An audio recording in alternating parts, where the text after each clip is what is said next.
Yeah. Go to the thing. Yes. We went this past weekend. Nice. I will provide an update. So Rich is really You guys having have a probably school seen your board families meeting. a lot. Okay.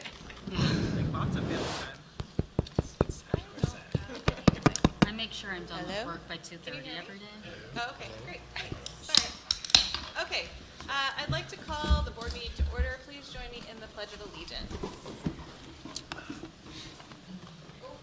Thanks, Mary.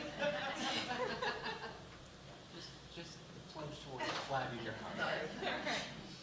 I pledge allegiance to the flag of the United States of America and to the republic for which it stands, one nation, under God, indivisible, with liberty and justice for all.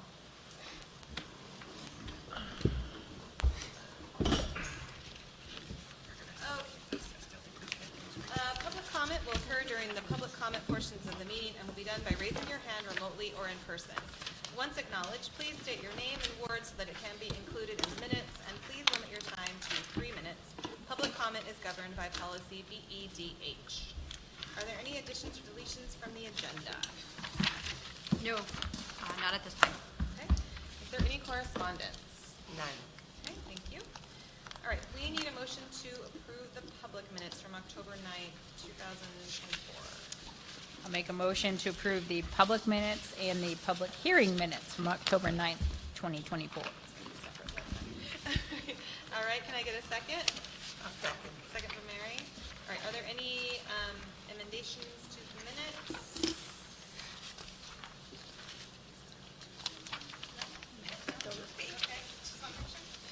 Okay, no? All right, all those in favor?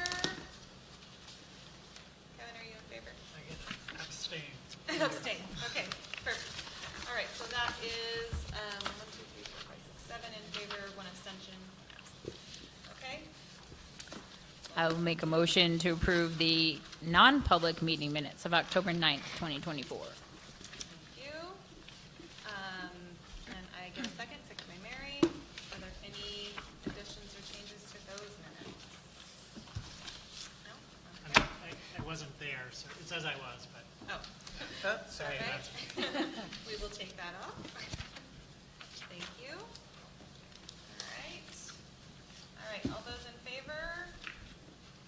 Okay, motion passes, so 7 and 1 abstention. Thank you. Let me just make sure you got it away. Okay. Student report. So Nora is going to be out today, but she has shared a quick update for the board meeting. She says all spots for job sites and student volunteers the day of work on the 29th are fully filled. The students are excited, and it's shaping up to be another fantastic year for this event. And she asks you all to please reach out if you have any additional questions, and she looks forward to the next meeting. All right, which brings us to, actually, we're going to do public comment, because I skipped right over it. We'll open the floor for public comment. Is there any public comment in the room? No. Is there any public comment online? No, there's no public comment online. Okay, perfect. Thank you. We'll open public comment back up at the end of the meeting. All right, brings us to the SAU leadership team update. Good evening. I just have a very brief update for you folks tonight. First, we're going to be sending out some communications to our community members on the budget process, so be on the lookout for that by Friday. That will go through some of our budget numbers from previous years, some of the cost savings that we've done, and then laying out the timeline for this year's budget. Second, I'd like to make a proposal about posting of the agenda. As you know, or if you don't know, we post our school board agenda in the Valley News every time, and it is a cost about $375 to do that. I am suggesting that we do not post the Valley News. We will continue to post on our agenda, and by law you have to do 2 other public places. One would be posting at the SAU, and the other being wherever the meeting is being held, whether here or at one of the schools. By law, we do have to post in the newspaper for any public hearings for donations. We'll continue to do that, and I would continue to post when we do our budget sessions and our deliberative sessions for transparency. And we thought about posting on the Listserv would be great too. I'm just communicating with other local school districts. None of them do that Valley News component, and most of them do that public places and local community chats. So a listserv could be added into there. Any questions about that? I think my only concern would be, do we have any sense within our own community how many people might rely on the Valley News for that? I'm not sure I don't know if you've seen the post in there. It really relates them right back to the agenda to the school board. It'll just say discussion, first read policies, and things like that. So there's not tons of information on there. Okay. So they're going to get a bulk of it. I think most likely they'd go to the website anyways to be able to find out the agenda documents and the backup information. What does the city do? The city, I think, posts on, within their building too, so they have, And they're They're- not using the Valley News? They have their newsletter that goes out every week. They post it in their newsletter as well. Do you think that Valley News will be able to financially recover?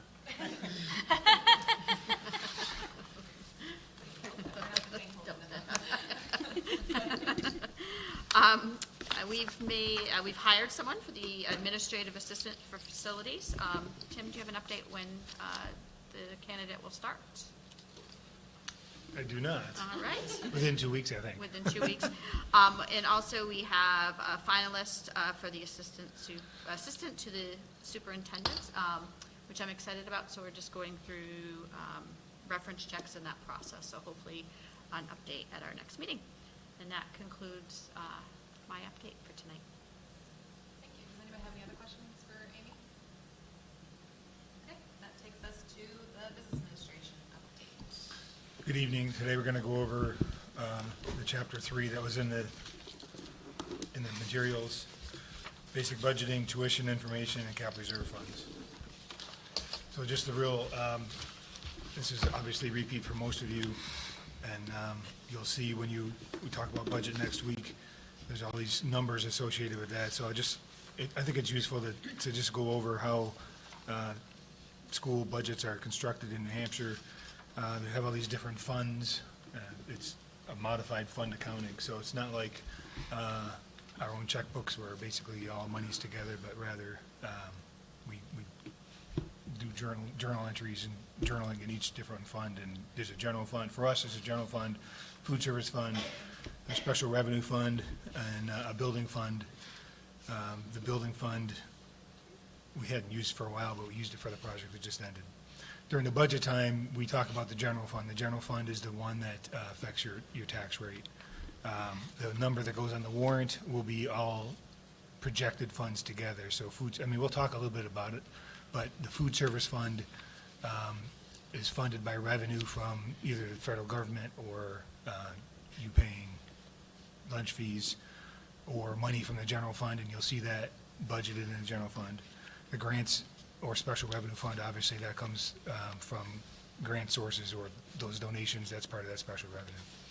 So we smush all the funds together, but we'll spend 95% of our time talking about the general fund, and maybe 99%, because that's where the sausage is made. The next page, and you can have these for your reference as you're looking at things. Everything's broken down into different functional areas. So what are we going to spend on regular ed, special ed, all the way down. So we try to break those down accordingly.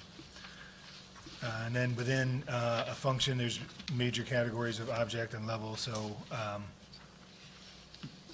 using pivot tables or whatever, you can break down pretty easily what you're spending on supplies, for example, across all funds, or a certain function supplies, or whatever it might be.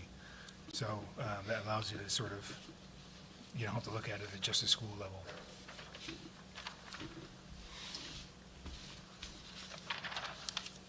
I think, you want to look for page 18, I think? Is there an 18? Basic budgeting 18 is information? the function list. Oh, 19, so we're on 19, I'm sorry, I got my own self confused. Other revenue, so then there's revenue, so what you see in the discussion for next week that I'll talk about in a second is just expenditure side. So obviously the other part of the budget is the revenue, the projected revenue that comes in that's not your taxes. So if you have a general fund budget of $40 million and you see this year you have $14 million in different revenues, that means you got to raise the difference, 26 million in my example. So these are the different areas that I will be projecting revenue for when you come to the final budget book that you'll get in November. There'll be a revenue page, and then with a basic subtraction as to what you would need to raise in local revenue. So for this year, for 24-25 year, the budget number is $14,229,002, and so we usually do a pretty good job of estimating revenue. Most of the stuff is relatively pretty well known. Tuition varies a little bit, but with good predictions, if you get $13 million, then it's an extra $1 million you got to raise out of taxes the next year. So it's important to be as close as you can be, or you guys will look bad, and then you'll be mad at me, and I'll look bad. Page 20, tuition information. This is how many kids we have in our school. This is through last school year from Grantham and Plainfield. You can see at the high school there's 121 Grantham kids, 69 Grantham kids at the middle school, and 66 Plainfield kids, grades 9 to 12.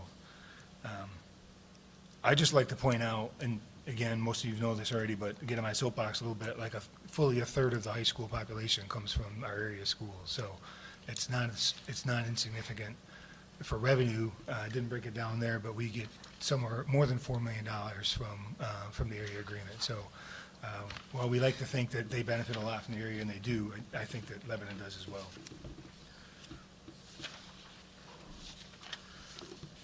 Can I just ask one question? Sure. This is sort of unrelated, sort of related. How do Grantham and Plainfield students get to school? They both run their own buses. Okay. They're responsible for getting their own kids there. Okay, You know, so we the don't- Plainfield we- bus is not very populated, but they do Okay, run a bus. But we don't do any busing Correct. for them. They provide their own transportation to get here. Okay, thank you. Correct. And you'll see, I think one of these slides has other kids from other schools. Everybody gets their own kids to school. Thank you. The tuition rate for 2025, the year we're in, for the high school, this is area rate, is 18,291. Middle school is 19,093. There's the totals paid for Grantham and Plainfield. So for the year that ended, Grantham paid $3.3 million and Plainfield paid $1.1 million. So the area tuition rate is it's set by the area agreement. It's a pretty complicated spreadsheet that spits out a number. So it's not, if I'm doing it right, it follows the formula pretty well. But the point is that it's not something that the board sets really. It just gets calculated. I calculated this year's last week and gave it to the two schools. I don't remember what it was. I'll look at it again in a week or two to make sure I didn't miss anything major. I also asked those BAs to look at it too, but I don't think they really do. So. Here's some other schools on page 22, one from Heartland, 24 from Cornish, and then a few others. So that varies. Cornish is pretty steady, but we'll get some random kids, which is kind of cool. There's a tuition agreement that we send out to the different schools / parents, whoever's in charge of paying the tuition. And there's a rate that same area tuition, there's a non-area agreement rate that gets spit out. And that's what we use, but obviously since it's non-area, that part, I guess, could be debated, but we've just been kind of following past practice on that. It's a little bit more than, it's like $1,000 more or something like that than the area tuition. So, Kind of says quite, so the ones at the top, because you say parent paid, so that means the Heartland, Cornish, Corydon, and Plainfield are actually paid by those towns to you? Correct. Okay. and Plainfield obviously is the middle school, so that must be some sort of hardship thing. That's, because Plainfield doesn't send their middle school kids here unless there's an arrangement that superintendents work out.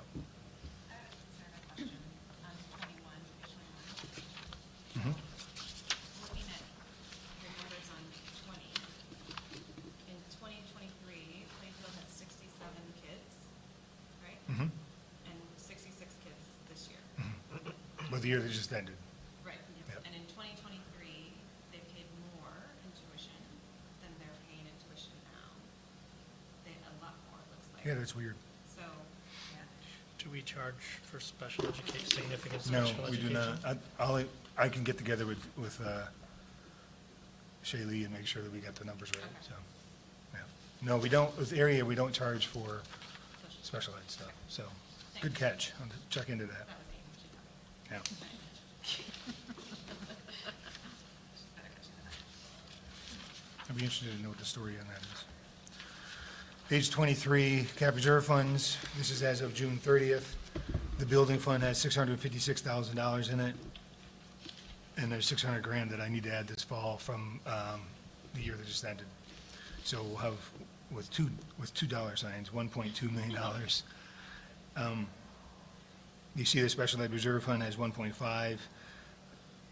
I tried to note, well, they said, at last year's budget time, we wanted to reduce, we wanted to increase our revenue by $250,000 by taking it out of the cap reserve fund. The DRA wouldn't let us do it that way. So what we did is reduce the budget by 250, and the intent is to have a special, a public hearing sometime this year to access special ed reserve fund to take $250,000 out. But I would say, I thought we were gonna, I was thinking we just do it right off the bat in September, but I think it's probably wiser to see that the expenditures are actually where we thought they were gonna be. Since we have the ability to do it anytime during the year, what if we don't need it? That's even better, So just know that the idea was that we might need to add $250,000 to this year's budget by taking that out of the special ed cap reserve fund. And then there's two other funds that have been set up in the past that we've never accessed. The emergency management fund had 50 grand when we opened it. You see it's 53,000, so we made 3,000, and we've made $20,000 in a tech fund. It was set up at $200,000. So those funds, the tech fund, they have very specific meanings, so you can't just buy computers out of it. I think it has to do with like emergency server repair or something. I have to look at the language. But it's good to know it's there. What's that? No, I think they preach at these business administration trainings, like, you got to make sure you're really general in how you set it up. And I don't think it's bad, but I think it refers to hardware. I'd have to check. But that's when you set up a building fund, it should just say, like, building and repairs is what they advise, so. I'd be interested, like, as we get closer to kind of our November meeting, the language With the on those language. two funds and when the last time we accessed them. They've never been accessed. But I'll get the language, absolutely. That'd be great. About the budget, the meetings are basically Monday, and I think there's one on Tuesday. I set up today, you probably already saw it, but I set up today a Google Drive folder that hopefully I have given you access to the materials that we'll be talking about next week. Right now, all that's in there is sort of we don't usually give those out early, but I gave out early that there's a long narrative. When people input their narrative into the computer, that's in there. And the point of that is the narrative. So you want to know, like, why is there $1 trillion in a supply line? Hopefully, you'll see some words there. And then there's a big listing of whatever school you're in charge of, and then I have a summary sheet to what the budget looks like right now. And I just say this to get it on the record, I guess, that the budget this is step 2 of a working document, so numbers in there will change. I can tell you that people have changed their insurances since I put the numbers in there. We hired somebody at a different rate than we thought. So there will be some changes between now and the November meeting, but, nothing super crazy. It's not like it's going to be a double, but I don't want anybody to look at that number and say, that particular number, why did that change? Especially personnel stuff will probably fluctuate a little bit. And then you guys will say, yeah, you're not adding that, so take that out. So those are kind of changes that you'll see between now and November.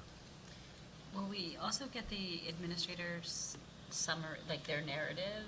So if they have a narrative ready, I asked them to put it in there. Okay.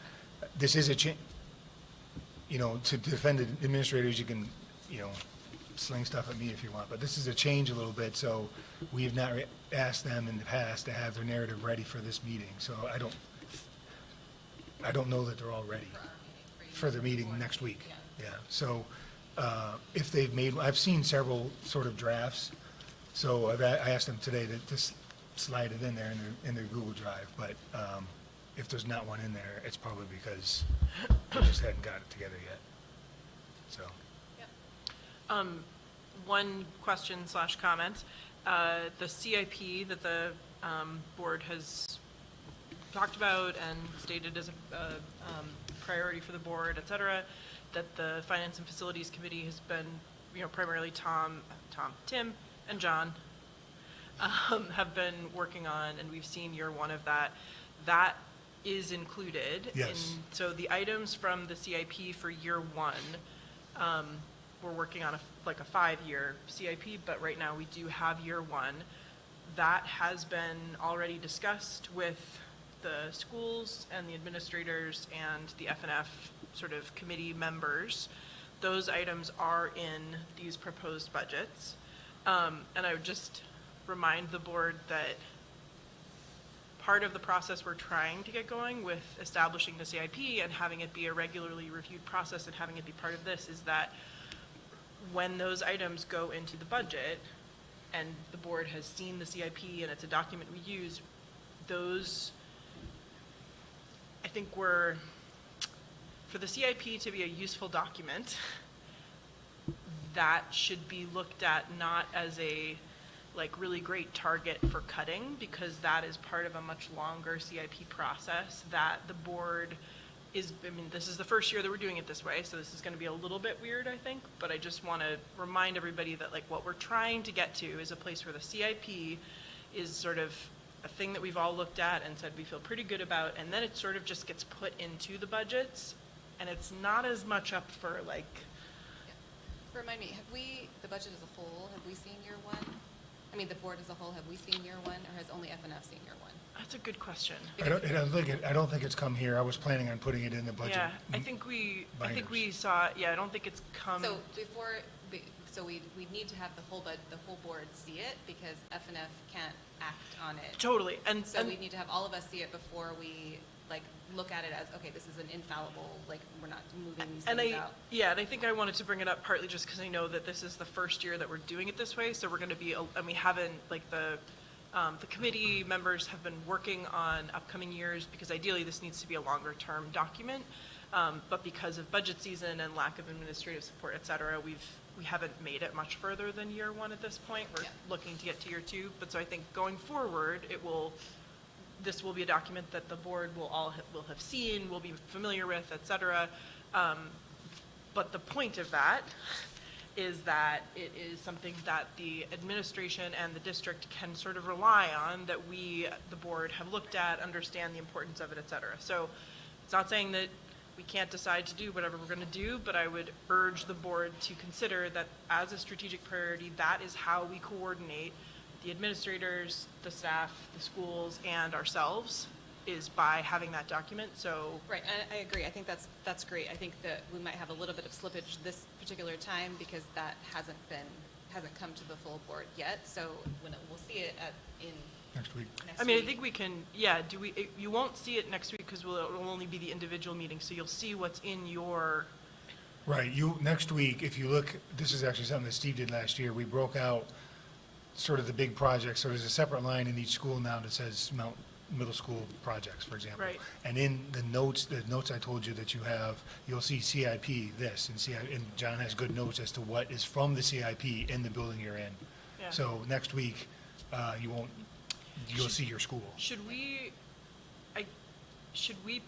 think about putting CIP year one into these Google folders so that the board can?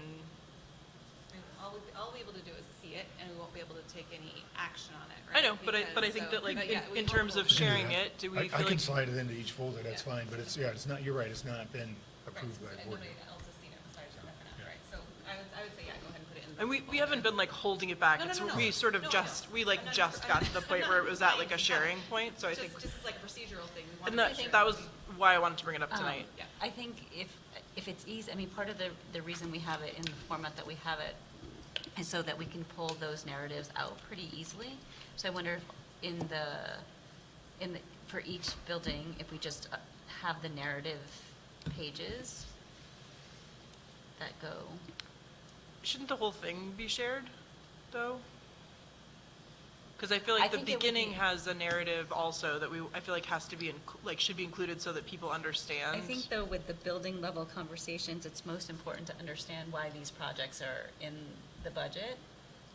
When we have these initial conversations at the building level. I mean, I guess we can err on the side of more information, and then you all, in our individual meeting, we can decide what we're talking about. If we've got all of the information, right? If I'm at like Hanover Street's meeting, and I've got all the information, but I see Hanover Street's, I'm assuming the narrative is part of the document, then I'm going to be focusing on that. Yeah. I'll be focusing on Yeah, what is happening. I feel like having everybody see, like, I'm not sure what the disadvantage would be at this point to like starting to share it this way. I would prefer, if you want all the narratives, I'd prefer to share the whole thing with Yeah. any, otherwise I gotta break it apart.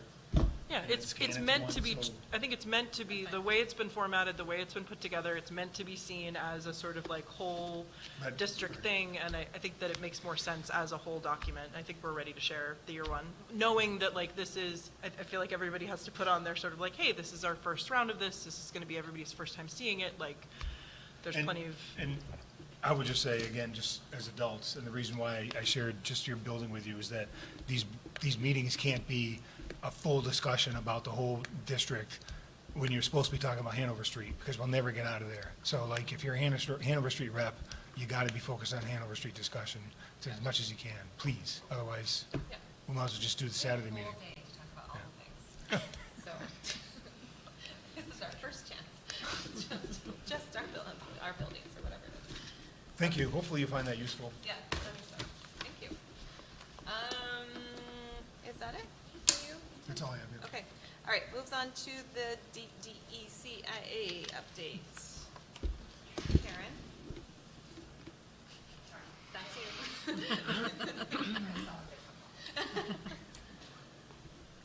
Hi there. I just have a brief update for you. The update is about the fifth grade departmentalization proposal that was brought forth at your last meeting. So after careful consideration, while we see the potential benefits of this approach, we've decided to set aside the proposal for now. Implementing a mid-year change would present some challenges, and it could be disruptive to students and to teachers, but most importantly, to student learning experiences. So instead, we think it's essential to approach the transition thoughtfully and as part of the comprehensive scheduling work that's being undertaken right now by the new scheduling committee at LMS. That committee includes parents, faculty, and teachers, and we have facilitation provided by Demonstrated Success, and they're bringing research and experience with middle school scheduling. So we're excited about that work. They met for the first time this past week. This approach will allow us to create a smooth and well-prepared adjustment for our students and our staff, ensuring the best outcomes for all. So we'll continue to work towards this new schedule with the committee, and Tom and I, in the meantime, have met with the fifth grade team, and we're focused on supporting them with the current model for this year. Does anyone have any questions about that part of my update? I have one question. Will Sure. Tom kind of be sharing with the middle school kind of the progress of that work Yeah. over the course of So the we year? were talking about that in our initial meeting. I think the school, rather, faculty can expect regular updates, but planned updates. So I think there will be shorter, briefer updates each time that committee meets, and then there will be dedicated times for those committee members to bring back input opportunities to the faculty. So they'll get rather regular updates and then some opportunities for deeper input as well. Anybody else? Great. My only other update is to just let you know that we have our district-wide in-service day next week on Friday, November 1st.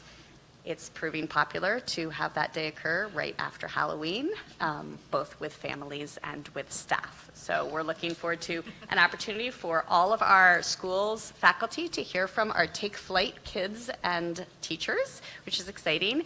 So they'll get a chance to peek at that really in-depth project-based learning initiative, and then also hear from the team of teachers and educators that attended Project PBL World, or Project-Based Learning World, last June, to hear what, sort of to continue to build these exciting interdisciplinary and project-based initiatives in our district. And then there will also be a lot of time for district-wide meetings, department and team meetings as needed throughout the day in collaboration regarding both professional learning initiatives and curricular initiatives. So we have an exciting day of hard work planned.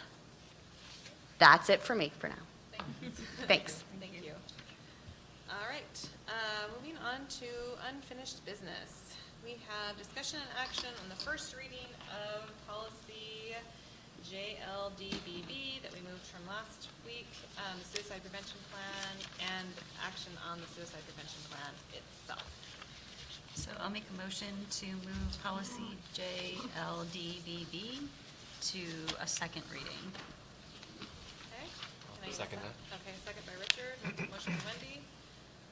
Any additional discussion about that policy or concerns? Do we need the 2021 date under C? Page 2,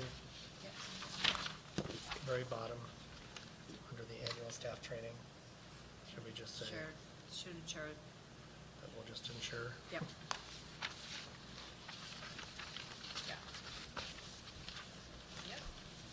Thank you. Do you have another one, just that one? Just that one. Okay, perfect. All right, great. All those in favor?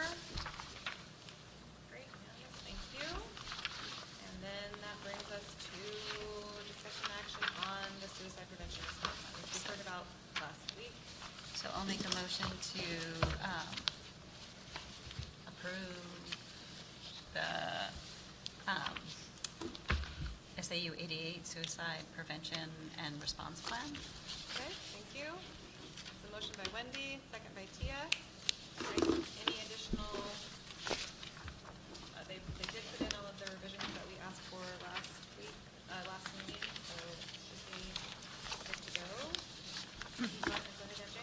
So I just have a question on that. On page, I guess it's 31 in our packet, this starts with intervention, and then it says when a student is considered at risk, about the 5th bullet down, it says, when the parent and guardian arrives at school, they are asked to sign the permission to release information form, blah, blah, blah. My question is, what happens if they refuse to sign the permission form? It doesn't really say what action we take, or...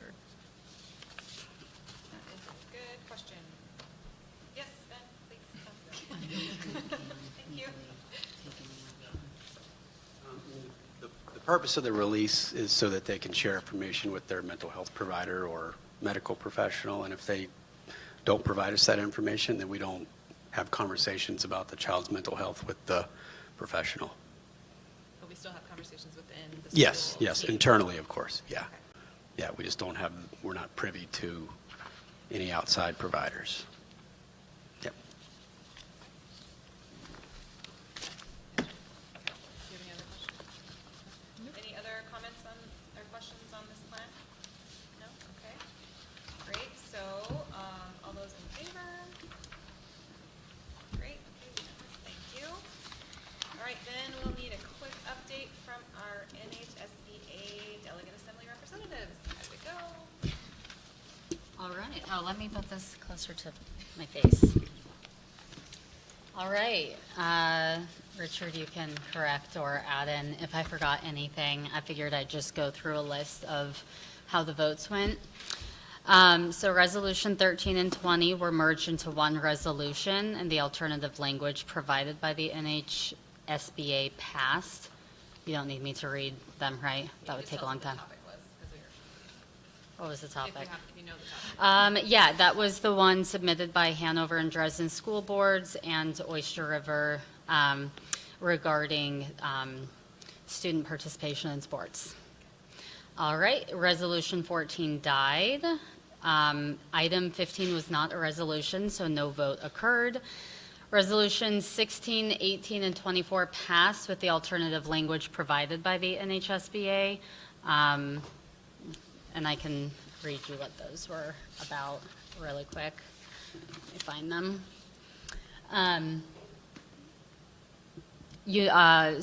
Advocating for universal free lunch. And then 18, it's kind of,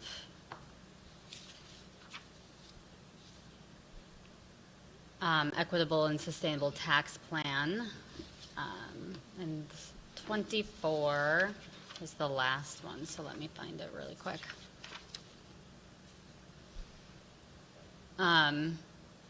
Supporting legislation which prioritizes the well-being and safety of students, and while recognizing the rights of parents to make decisions about their children, also gives due consideration and weight to educators' professional judgment and their responsibility under the Code of Ethics. So it's student privacy resolution.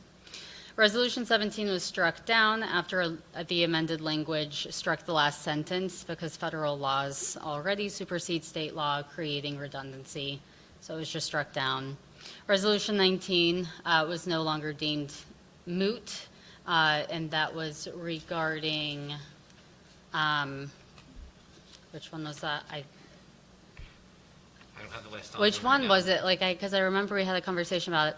Okay, so yes, so I have actually the language that ended up being passed. They amended the language. So what ended up being passed was the NHSBA will advocate for minimum standards for public school approval, ED 306, that are consistent with the NHSBA Statement of Beliefs Manual and current approved continuing resolutions. So that's regarding the minimum standards. The reason why this one came back up again was because of the JL Carr ruling, and so we did our best to represent the board's kind of opinions on the matter. Yep. Resolution 21 passed as proposed and recommended by the NHSBA, which was consistent with how we had already voted as a board. Resolution 22 passed with the amended language. NHSBA will support legislation that requires the state of New Hampshire to fund the cost of the youth risk behavior study for all New Hampshire middle school students in the state and districts that wish to implement. Okay. And that's how they all went. Great. Thank you both. And the NHSBA today, I think, just sent out the final delegate assembly language and documents, so it should be in You can here. read through that if you want then. If you want, no more. All right, appreciate that. All right, does anybody have any questions for Tia or Richard? Nope, great. Okay, moving on to new business. So we have a discussion of a principal donation of $2,500. Do we have more information on that? Sure. I'd like to thank Mr. and Mrs. Lightbody for a $2,500 donation to Lebanon High School to be used for student needs at the discretion of Principal Smith. Okay, Because it's 25, I don't believe we need a vote, but I wanted to publicly thank them for their donation. okay, great, thank you. Thanks to the light bodies, we appreciate that support. All right, then, item B, suspension of board rules, discussion and action policy JFAA. Sure. So in your package, you have JFAA. I'm asking for the suspension of rules to make these changes tonight. As you know, we do not have an executive assistant to the superintendent who has been doing registrations at the district. We had conversations with our school partners, our principals, and our secretaries there, and they were going to be moved to do registrations at the school. We will continue to have registration opportunity in the summer at the SAU when our administrative assistants at the schools that are off on vacation. So I am looking to be able to move forward with that so we can continue to register students at the district. Okay, So I'll make a motion to suspend our procedures related to policy adoption and adopt JFAA as written. second. My only question is, because this policy doesn't specifically say anything about the summer, we might just need to add a line to the second paragraph that says if entering school Yeah. during the summer, registration will be handled at the SAU or something like that, just because it doesn't say anything about the center, so we just wanted. Otherwise, it's fine. Yep. So I guess I have a statement that I guess I would like to see that once this, if we approve this tonight, that it's clearly indicated on the website, because I think past practice has been, it's been confusing for parents, I think, where to register, and we've kind of flip-flopped over the years since I've been in the district, so it'd be nice just to have a quick little blurb on the website pointing parents in the right direction. Absolutely, and we're working with the city of Lebanon to come up with a map, so it clearly delineates which elementary school you go to on the sending line, so they've been terrific about creating that for us. And then my second is kind of a comment question on the last paragraph. It says, when residency changes occur during the school year, they have to provide proof of residency. My question is, who's kind of monitoring that, or is just at the goodwill of the parent It to is actually say yeah, that they? at the goodwill of the parents. So oftentimes I have parents reach out that they are moving from, let's say, Matlab to Hanover Street, and they're wishing to stay. So anytime a parent reaches out, we do verify registration at that point in time. My question's about kind of the residency affidavit. What does that look like, and what does it ask for?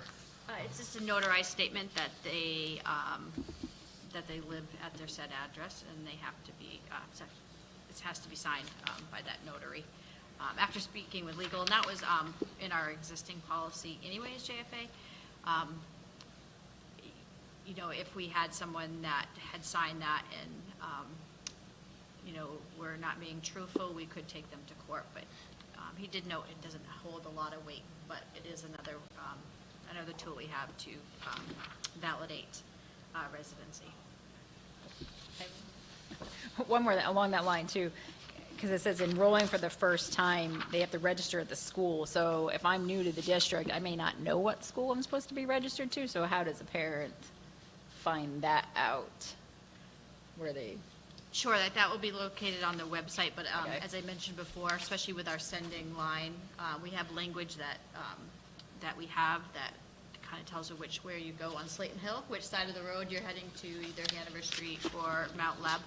But we are going to work with the city to get a map for our website as well. Okay. And who have you designated at the 4 schools to do this work? Each school, I believe at the high school, it is through their guidance. They're registering. Nikki is registering here.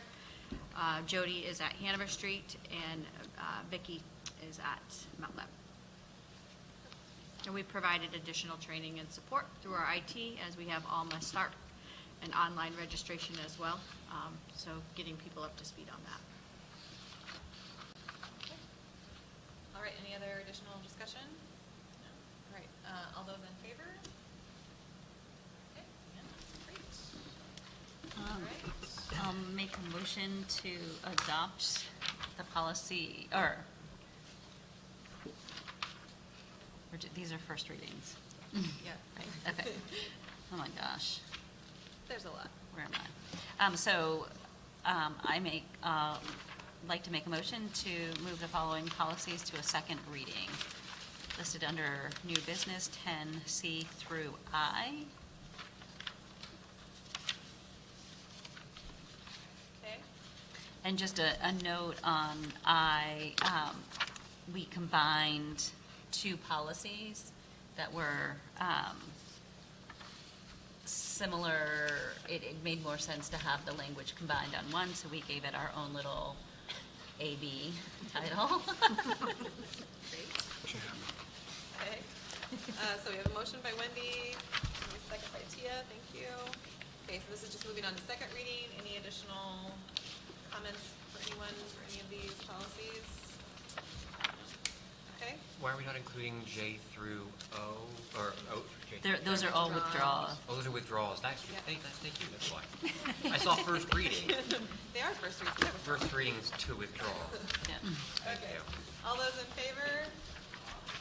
I'm on Okay, policy. unanimous, Yeah. excellent. Okay, so I'll make a motion to move the following policies to a second reading, all to be withdrawn. ultimately. So under new business 10J through O. Okay. And motion, can we get a second? Oops, second by Richard. Okay. These are just withdrawn. I'm assuming there's no discussion. Can we just have a brief, because some of them, are they withdrawn because there are other duplicate policies, or? we So just yeah, felt so they some didn't- of them, there's been policies that have replaced them. The duties of the superintendent and duties of the principal, it literally was just the RSA. And so we didn't want policies hanging out, so we refer to those RSAs or ED. ED, yeah, in the new policy so that you can refer there, but if language changed, then we'd have to remember to go back and change our policies. So we just felt it was better to refer to the statutes and stuff like that. And then. And our minutes are here too, with Yep. each of those policies that talked about why we withdrew. And then CHA and CHB, that we combined those. Okay. Any other questions about these withdrawals? No? All right, all those in favor? Okay, opposed, on hands? We had originally, policy committee had made a motion to move policy DK for a first reading because we thought we needed to add some language around activity funds and how we handle them but we asked Amy to ask Tim, because Tim wasn't at that meeting, about that language. And he gave us a very, very good feedback that we didn't need to add that language because of the way that we handle things. And it's, the way that the policy was written was what the auditors prefer. So we'd like to just make a motion to just mark that policy reviewed. That's the number, that's P, letter P? Yes, so DK. policy DK. Okay, motion, can I get a second? Second by Tia. I just have a quick question, just like an informational question about that policy DK. So, Tim, we have a treasurer? Yes, Okay, and, she's elected, that's part oh, of it. that's right, okay, so that's what And I we're was. actually working, it's been a finding on a deputy treasurer, and I'm optimistic we'll have one soon. Good, okay, that's fine, I just want to make sure. Okay, Deputy treasurer will be appointed by you, though. Right. Treasurer's elected. right. Okay, any additional questions on this policy? No? So we're just marking this as reviewed? As reviewed. Okay.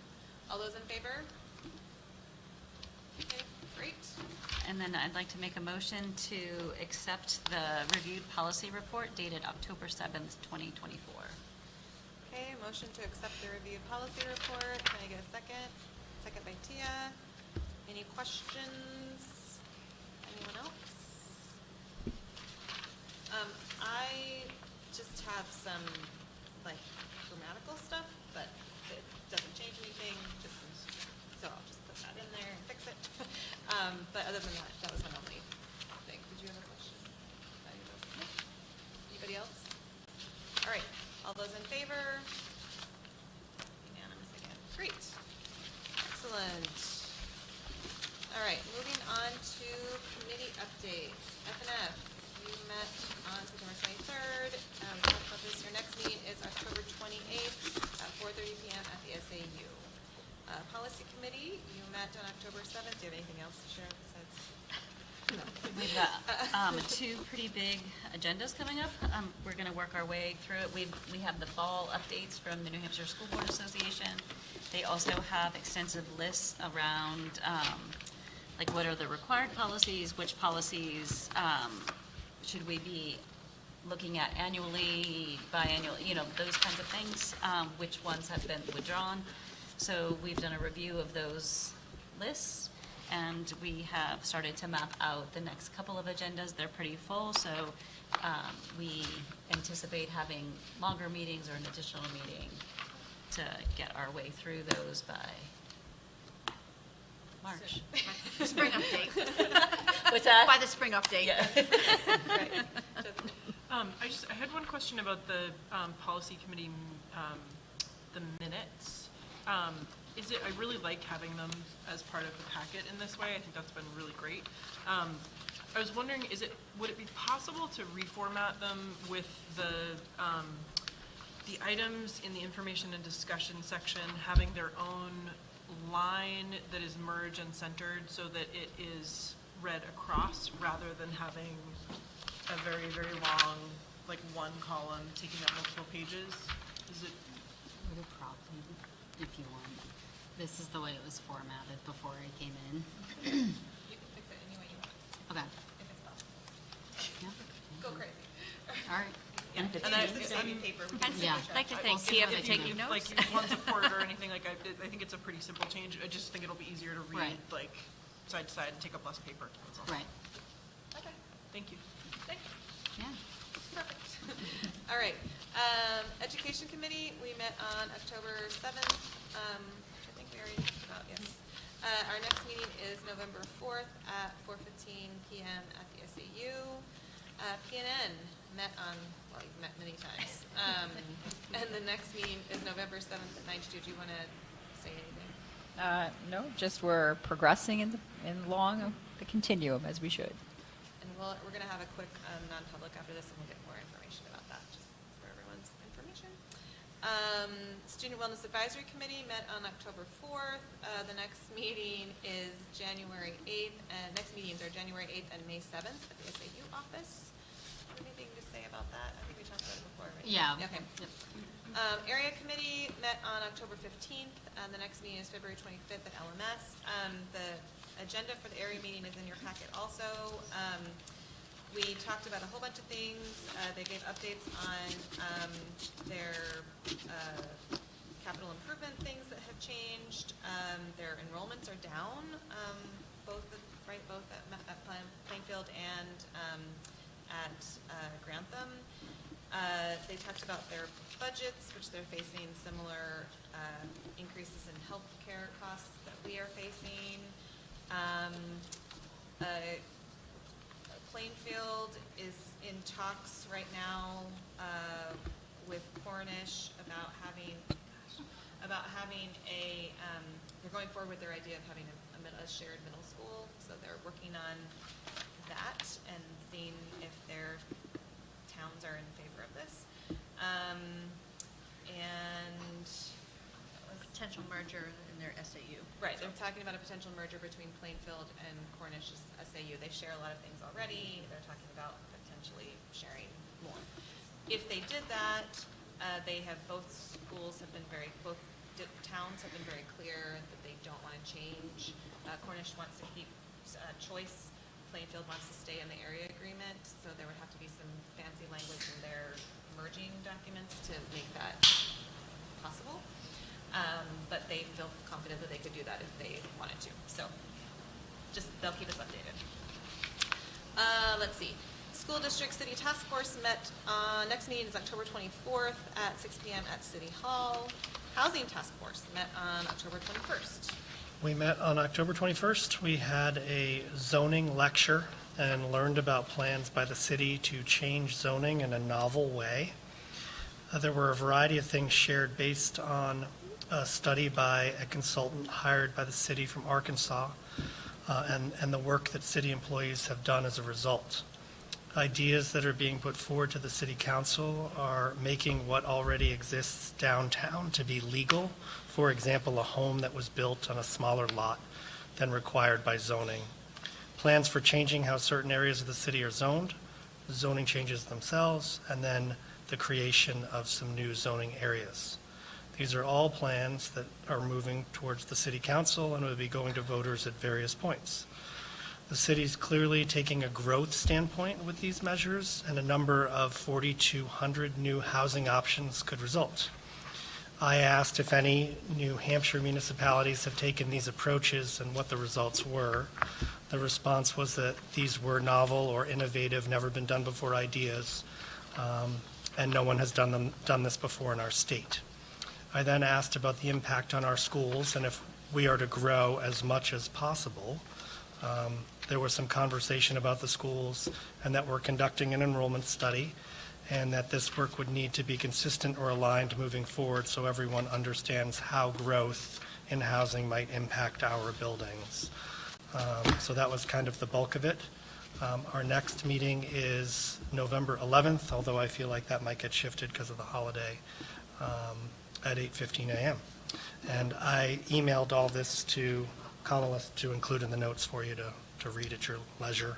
And, yeah, and our notes are also on the city website, so, as one of the committees, or like the planning board, I guess. So there you go. Great, thanks.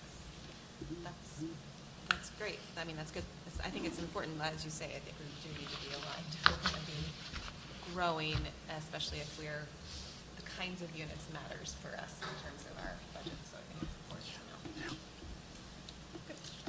Any additional questions about committee updates or comments on that? Okay. We're going to go back to public comment.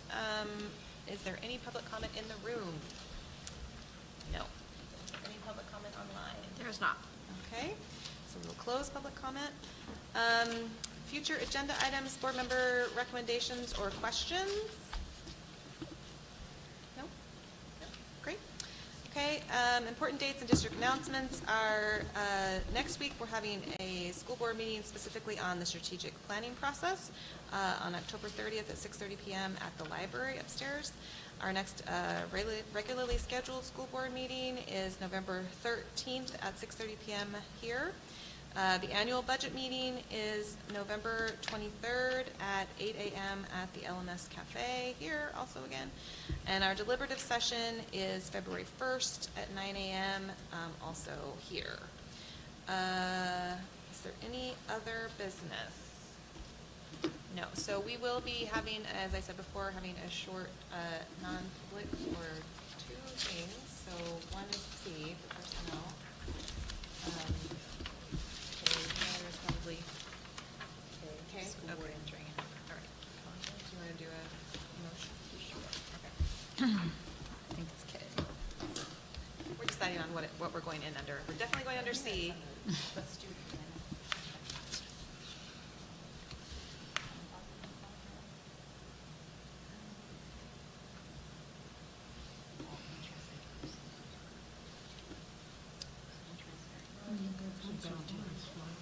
We make the times of So it's C. Okay, I'll make a motion to enter non-public under NHRSA 91A 32C and K. Okay, we have a motion. Can I get a second? Second that? Second by Richard. We have to do a roll call vote. Kevin? Yes. Jessica? Yes. Richard? Yep. Mary? Yes. MJ? Yes. I'm a yes. John? Yes. Wendy? Yes. Tia? Yes. Okay, great.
So moved.